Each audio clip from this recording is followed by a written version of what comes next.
Rob Sampson. As you can see, there are a lot of other legislators that are here this morning. I want to start by just saying thank you to the press for being here. And then I also want to thank everyone that came out today in support of our efforts to prevent Governor Malloy's proposal to increase the charge for a pistol permit renewal from $70 to $300 that's in the state budget that he just proposed.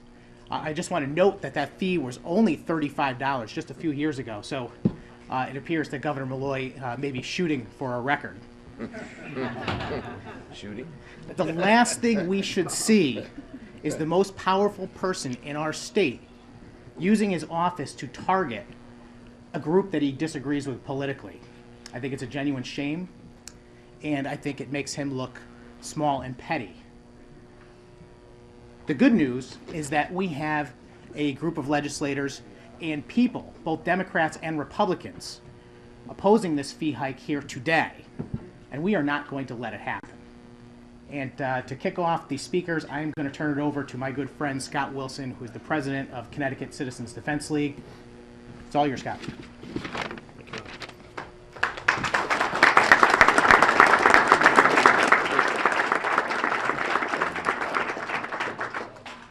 Thank you very much, Representative Sampson. I want to make a brief statement and introduce a couple people. First off, I would like to thank the organizations and individuals for attending today's press event. The National Shooting Sports Foundation, the NRA ILA, and State Representative Rob Sampson, Doug Dubitsky, for helping facilitate this event. And I want to thank the crowd of our supporters that are here today, the people that reached out to us that felt like their voices have not been heard in the last several years, and who are here today to make sure that their voices are heard. I would also like to thank the members of the media for showing up and listening to our presentation. This presentation pertains to the portion of Governor Malloy's proposed budget that would specifically impact gun owners and pistol permit holders in our state, over 250,000 of them as of December 2016. Essentially, we have several components today that we will address, key components. We have a cost comparison of pistol permits in surrounding states, an impact analysis on Connecticut jobs in the firearms industry that also comes with some tail-end information, and also the impact on the cost of the raise and increase in pistol permit fees would have on gun owners and pistol permit holders in the state if they were even able to afford to renew them. We have a couple of case examples of individuals that I will present at the conclusion of this conference, and invite the media to reach out to them. People like James Ritchie, who is getting ready to retire and who will be on a fixed income, and Karen Uberti, who is a service-disabled veteran of the Navy. So please, at the conclusion of this conference, I encourage the media to reach out and talk to them. The last component you will hear is from State Representative Doug Dubitsky. I'm sure you will find it interesting and very well worth your time. So now at this time, I would like to introduce the Connecticut State Liaison from the NRA ILA to present his cost of permits from surrounding states comparative, Chris Kopacki.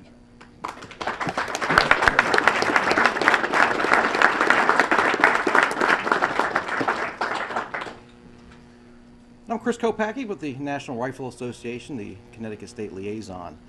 Governor Dan Malloy's proposed tax hike would make it harder for Connecticut's law-abiding citizens to protect and defend themselves. Malloy, who has taken millions in campaign contributions from gun control groups, is promoting Michael Bloomberg's unpopular gun control agenda by putting self-defense out of the reach of the poor and the middle class. Supporters of this massive tax increase claim it would bring Connecticut in line with fees in neighboring states. Don't buy their lies. Here's the truth. Under Malloy's tax hike, Connecticut residents would be paying more than 9 times what our neighbors in Rhode Island pay for a permit, nearly 3 times what residents in New York State pay, and 37 times what residents in New Hampshire pay. Our neighbors in Vermont and Maine don't pay anything, as permits are not required to carry a firearm in those states. If Malloy gets his tax hike, there is only one place in this country where it would cost more for a concealed carry permit, and that's New York City. Not surprisingly, New York City, less than 1% of residents have a concealed carry permit. It's just not affordable for the average person. When the cost to protect and defend your home and family gets that high, only the wealthiest can exercise this right. Consider Chicago. An analysis by the Washington Times found that the poorest neighborhoods in Chicago, the ones that also had the highest crime rates, had the lowest number per capita of concealed carry permit holders. The people who arguably would benefit most from carrying firearms in that city simply cannot afford the permit fees. We cannot follow in Chicago's footsteps, where self-defense is out of the reach for the poor and the middle class. Governor Malloy's outrageous tax hike on Connecticut's law-abiding citizens will drive his already dismally low approval rating down even further. The ability to protect and defend yourself should not be reserved only for the wealthy. Some of our state's poorest residents, many of whom live in high-crime neighborhoods, may not be able to afford a firearm for self-protection under Malloy's proposed fee hikes. No one should have to choose between buying groceries and being able to protect their homes and their families. Thank you.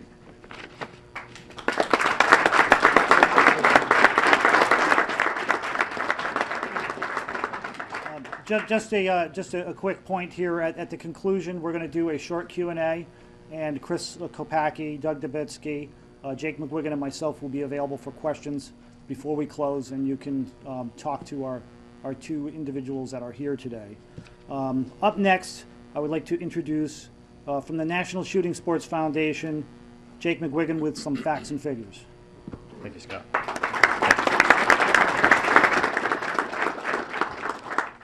Good morning. My name is Jake McGuigan. I'm Senior Director of State Affairs for the National Shooting Sports Foundation. We are the trade association for the firearms industry, and we are based here in Connecticut with over 13,000 members nationwide. Unfortunately, we are here today because Governor Daniel Malloy is looking to partially fill a projected $1.4 billion state budget deficit at the expense of law-abiding citizens. While attempting to balance the budget on the backs of Connecticut citizens, these fee increases will do absolutely nothing to facilitate firearms and permit transactions in the state. Instead of funding additional staff for the Special Licensing and Firearms Bureau at the state police, the revenue raised will only go to the general fund. I'd like to take this time to point out some truly sobering numbers as we are here today. Governor Malloy's failed business policies have impacted every industry in the state, and the firearms industry is no exception. Think about these numbers for a second. Since 2013, 3,000 firearms-related jobs have been lost in the state of Connecticut. And the majority of those are from the supplier industry working with our manufacturers. The industry's economic impact is down nearly $700 million in the state, from $1.9 billion in 2013 to $1.2 billion in 2016. State tax revenue from our manufacturers, retailers, and the sales tax that gun owners pay is down a whopping 37% in 3 years, from $134 million in 2013 to $85 million in 2016. If the industry had contributed to the state tax revenue of the state at the same level as 2013, the state would have another $140 million, or 10% of this projected deficit. Those are real numbers compared to the fuzzy math claiming that by quadrupling pistol permits on gun owners, that the state will receive $9 million annually.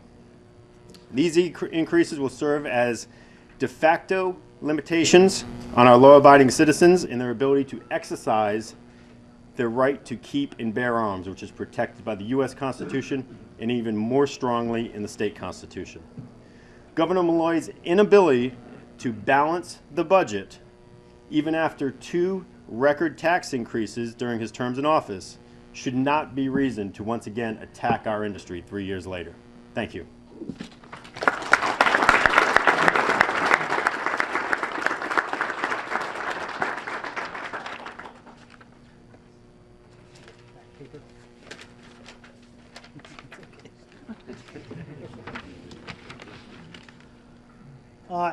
In a show of support and hopefully nonpartisan or bipartisan unity, I have asked a freshman legislator to come up and speak here today from the Democratic Party. We have a lot of Republican support in the state of Connecticut for typically gun issues.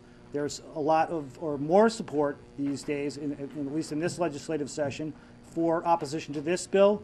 So please let me introduce who I think is somebody that will help bring some sense back to gun rights in the state of Connecticut, Pat Boyd.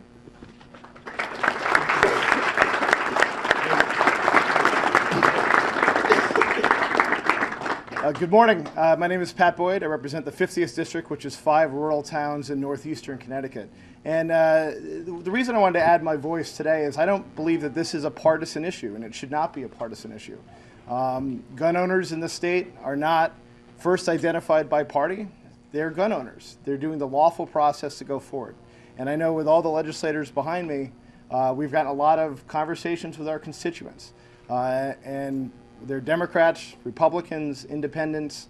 They're not looking at it as a party piece. So I think it's important to look at 2 things. 1, this is a nonpartisan issue. And 2, this is the only beginning of the process. The governor has proposed this as part of his budget. Now it's on to the legislature, as with everything else that's in this budget, to make our decisions where it goes. And I would urge residents to contact your members of the General Assembly, let them know your feelings, and the word will get back to the Bonding Commission as well as the Appropriations Committee as to when this final budget is going to put forth for a vote what's in it. So it's just the governor's proposal, and we've now moved forth as a legislature to decide where we go with this, as with a number of other decisions that are out there with this budget. So thank you for the time.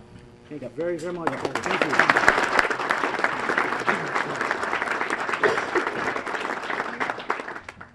Thank you. And now I would like to introduce State Rep Doug Dubitsky from the 47th House District.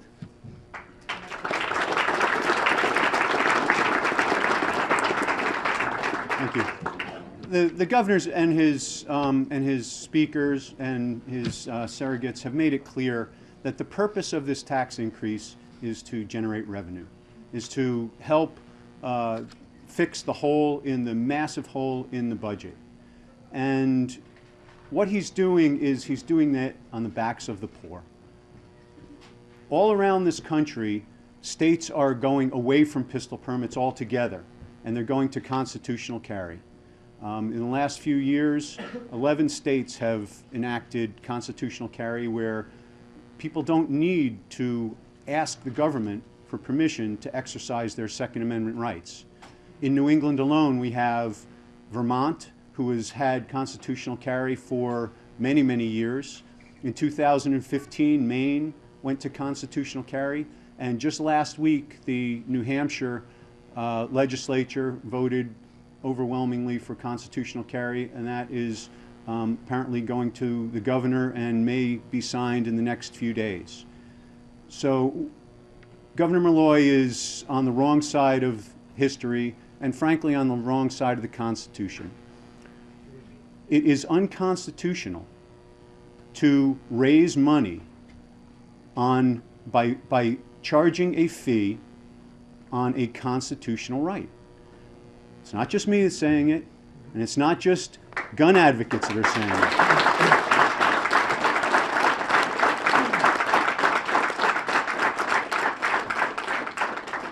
it. The Second Circuit Federal Court of Appeals has already ruled on this very issue. The government cannot use a fee on a constitutional right as a revenue generator. And that's exactly what this governor is intending to do. And I really appreciate all the people that are in front of you today, all the people that are in the audience today, because we've got to stop this. This is going in the wrong direction. Every other state in the nation is going towards increased constitutional rights and the ability for people to carry firearms without having to come and ask the government for permission. Now, Connecticut has decided that they want to keep a permit system in place. That's separating good guys from bad guys. Okay, that may be a legitimate argument. That's a different argument. This argument is increased fees. What does that separate? That separates the rich from the poor. Where is the argument that only rich people should be able to exercise their constitutional rights? This proposal would eliminate the ability of anybody of limited means from exercising their constitutional rights, and the courts have already ruled that that's unconstitutional. Thank you.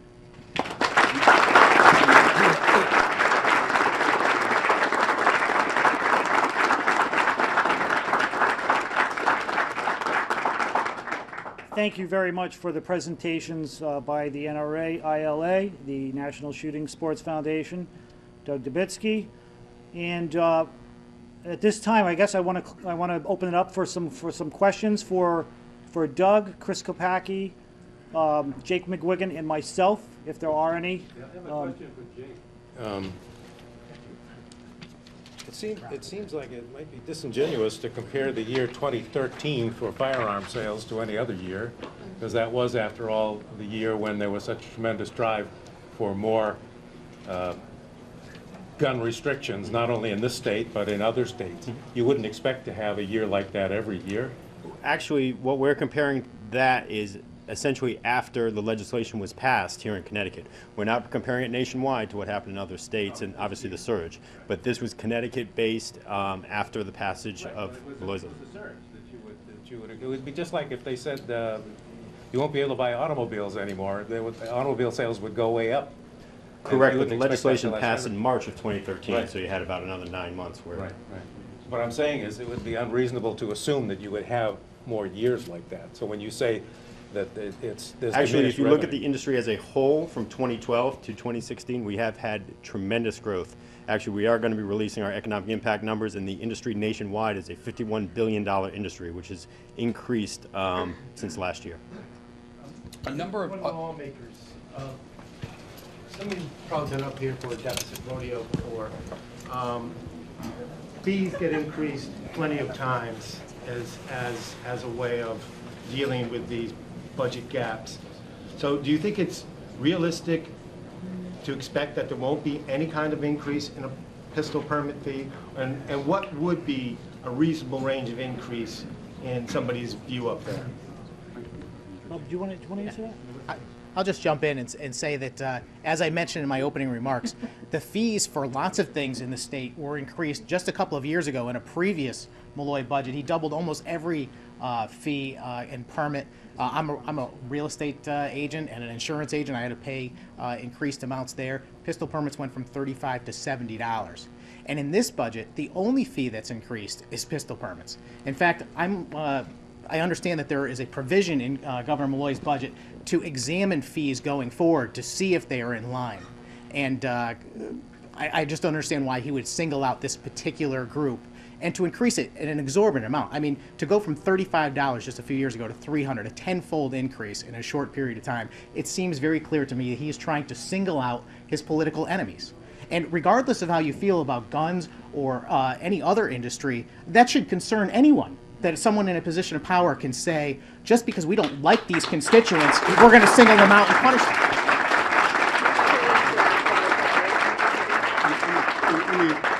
Let me address that real quickly. The law is very clear.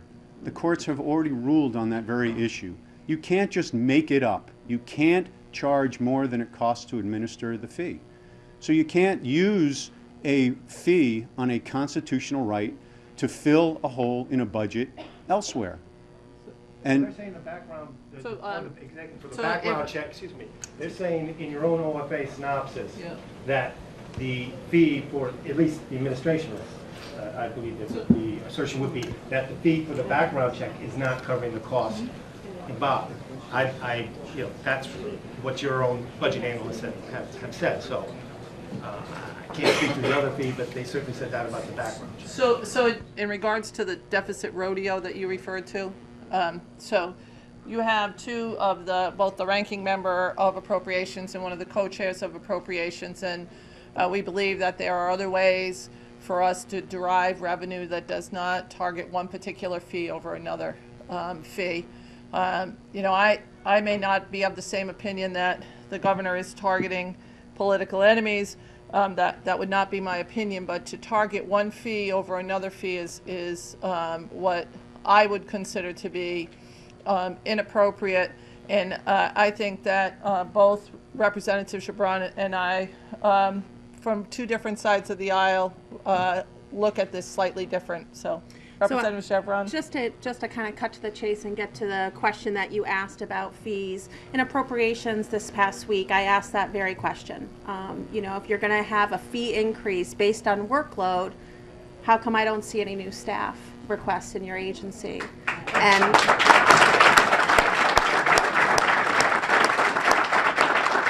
And the answer from the commissioner was a little bit, I think, taken aback because the data shows that she did not ask for a request.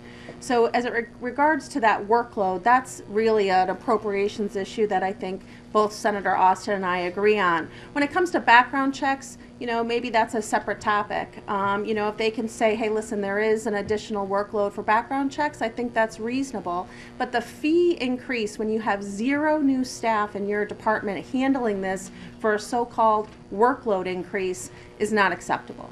Where would you? Could you a little elaborate? One question at a time. On your plan there, you talked about, you had other ideas for how to do this. Would it be Directing this to Kathy Austin? Yeah. Okay, Kathy, please. So we have a lot of ideas, but we'll release them when we release the budget. So I look forward to having that conversation right after that. General fee increase, a 10% fee increase, something like that. Is that something that's on the table? No, I'm going to tell you that we're going to release it in conjunction with all the other members of the Appropriations Committee when we vote on it together. So you don't think it's unrealistic to have some type of an increase to maybe cover the increase in background checks, but this is not the way to do it. But you're going to propose another way to fund that revenue? I'm going to propose that we don't target one particular fee.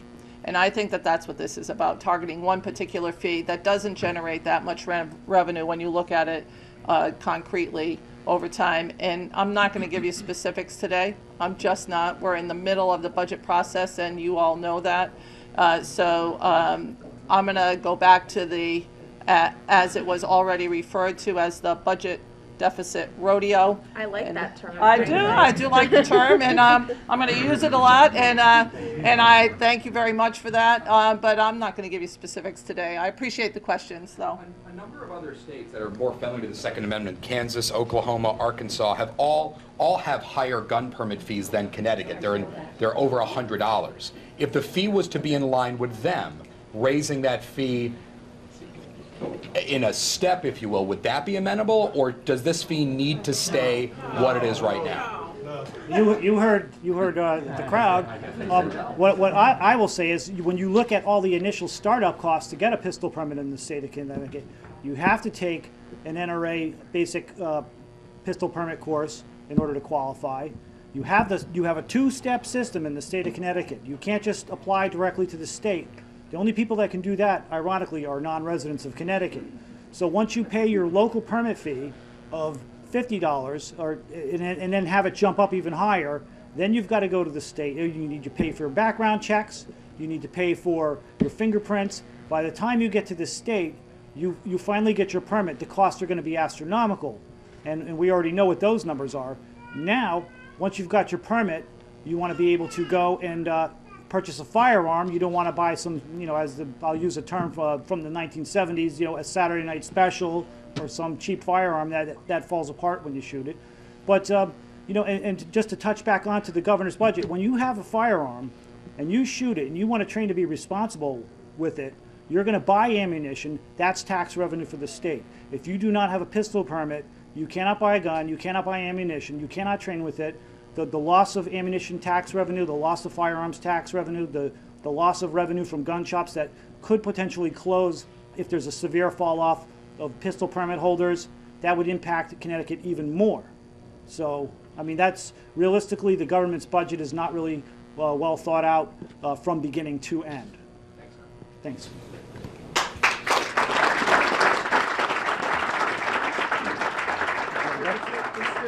Doug, I was looking at your bill, so I don't know if you're co-sponsored one or not, but I don't seem to find a bill that would propose to eliminate pistol permits. Is that something that you guys are going to pursue? Is there a bill out there, because I haven't seen that legislation? There's no bill that I know of this year to eliminate all pistol permits. There are some bills with regard to reciprocity to allow people in Connecticut to carry in other states and have other people with pistol permits in other states to carry in Connecticut.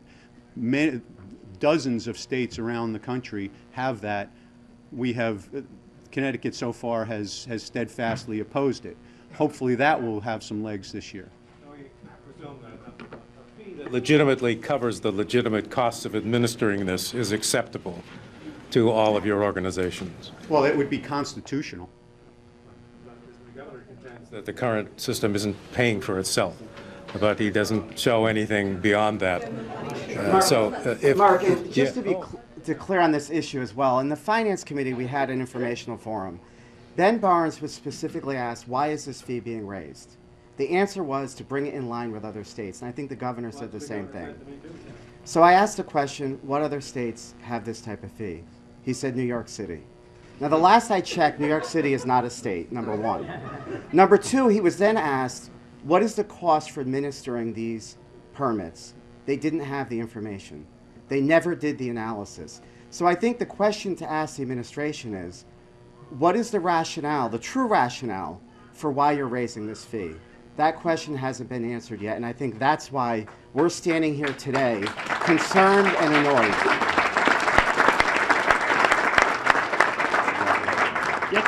Is there any other questions for Jake or Doug or Chris Kopacki or myself at this time? This is for the media. No other questions?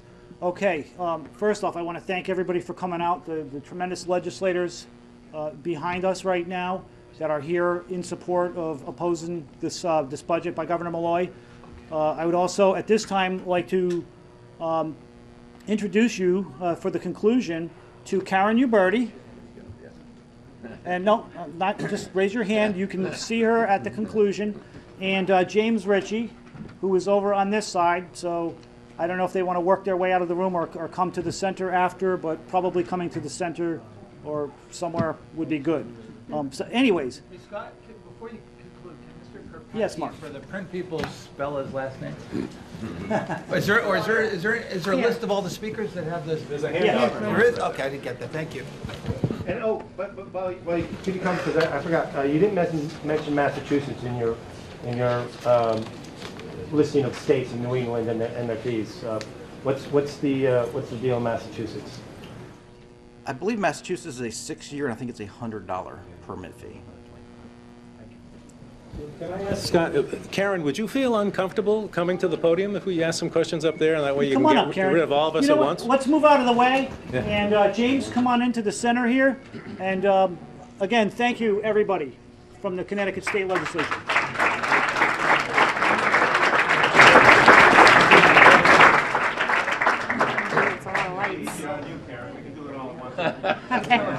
I'm going to kind of direct the questions, okay, if there's too many questions at once. Quiet for Karen, please. Karen, tell us why you came up here today and why you're so concerned about this increase in this fee. I'm concerned because it's a huge increase.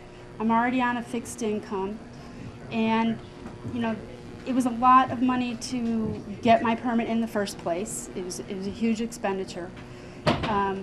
Renewing it was a lot of money, and this is really, maintaining. Shooting is an expensive sport as it is, but to renew this fee puts an undue burden on me to maintain this sport. This sport means a lot to me. I target shoot, and it means a lot to me. It's exciting, and I think this is unfair. It's not just unfair.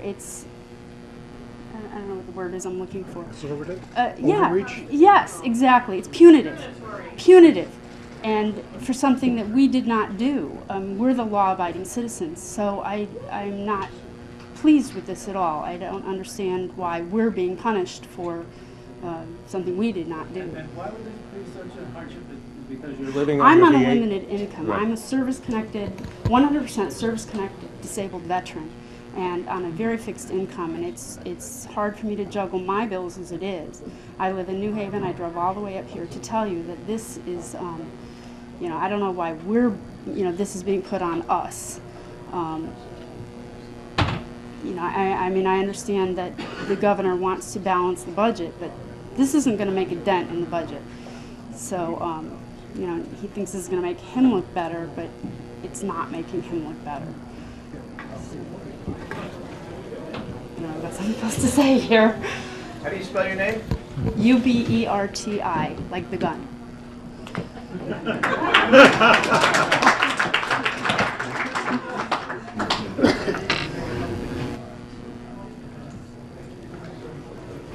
Any other questions for Karen? Did a great job, Karen. You. Any questions for James? So give us a minute. Yeah, we have questions for him next. Hold on, let me just change the battery. Let's change the battery here. I don't know. Okay, yeah, step back. We'll let James come. Thank you very much. Mr. Ritchie, just hold on 1 second until the battery Oh, you got me.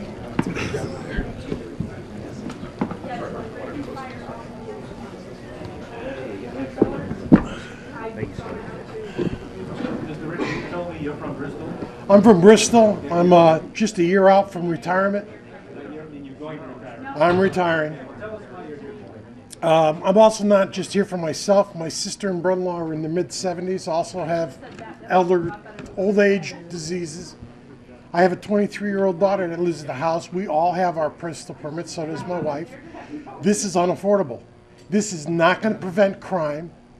This is not going to stop. All this is really going after us lawful, law-abiding gun owners to try to stop us from doing it. When I retire, I'm going to be living on Social Security. I cannot afford this. Period. Amen. What do you do for a living, sir? I do information security. I won't say where. Security purposes. And your last name, how do you spell? Ritchie, R-I-T-C-H-I-E. And yes, that is one of the reasons why I carry, is because of what I do and for what company I work for. I am a target.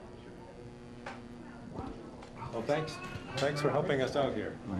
All right. Thank you, James. Thank you, everybody, for coming out today. We really appreciate it.